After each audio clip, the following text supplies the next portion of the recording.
Yeah, I just want to do a quick video on killing rust on rusty tools and what you can do to prevent new rust from forming and stuff.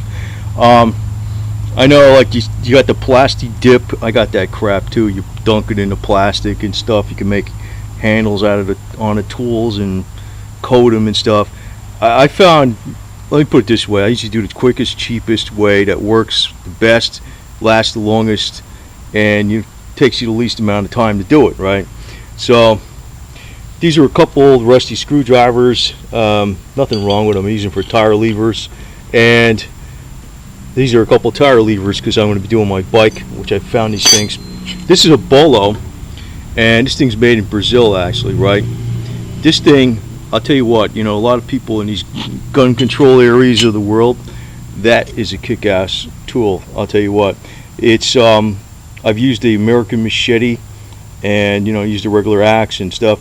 The bolo is one of the best damn things going, and it's probably a reason for it. You see this down in a lot in the Philippines and stuff too.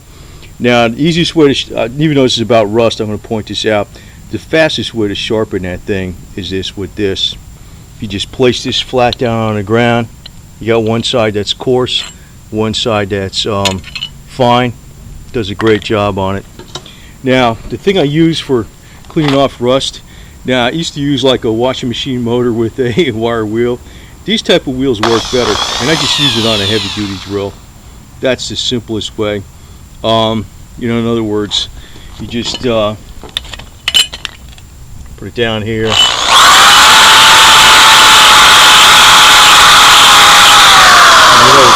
clean, right? And the same thing with the tire levers.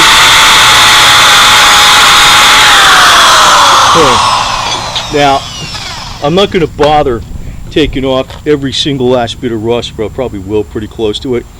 But I like to spray them down on tools. It's this crap, rust reformer. It's very thin, but before I do, I use this, mineral spirits to make sure everything's chemically clean. And you see, on tools, you don't want to put a heavy coat of paint because it's going to chip right off, right? But you want something on there that's good. This stuff I found works good because even when you clean this off, and I learned this from body work on cars, if there's microscopic rust comes back. Even if it's microscopic, you can't see it. That's why you'd use an acid on the bare metal panels before you primed them. So I just apply these principles to tools and stuff. So I like this rust converter because if there's any red rust on it, it takes care of it. Now, normally, really lazy, you could just paint something with this stuff, but on tools I don't like it. I like using the wheel paint and just a light coat right over this rust reformer, which is like a primer, and it's something that I don't put it on thick, but since it's wheel paint, it doesn't chip easy, so that's what you want. It actually looks better on tools where it's silver. You're not going to be able to, you can re-chrome them or something, but that's ridiculous.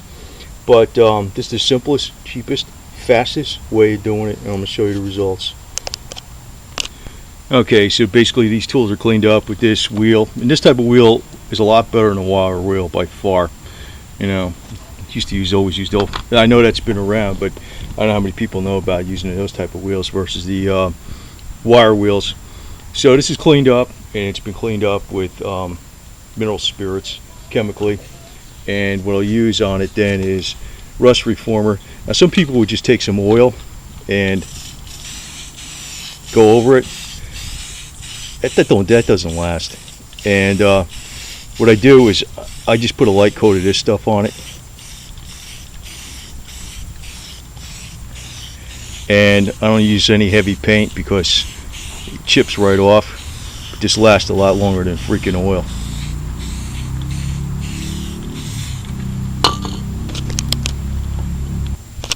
Alright, so give it a quick coat of rust reformer, and I like this stuff because it's very thin.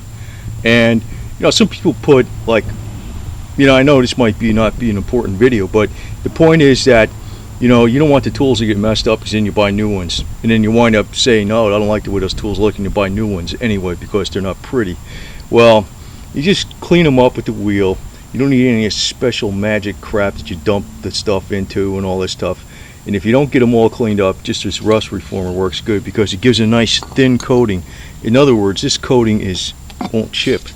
Now this paint could chip, but it's designed for wheels, and usually those are the type of paints that are pretty chip resistant. So I don't put a lot of it on there. I just put a very thin coat. That's all. You know?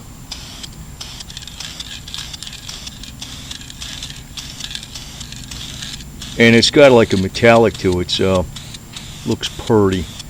So that's a simple, fast way to do stuff. And you just flip them over, do the other side. That's it. So I do things the easy way, not the difficult way. So just to sum it up, use this type of wheel on a nice heavy duty drill. You know, it's some manual work, but you don't have to get it perfect.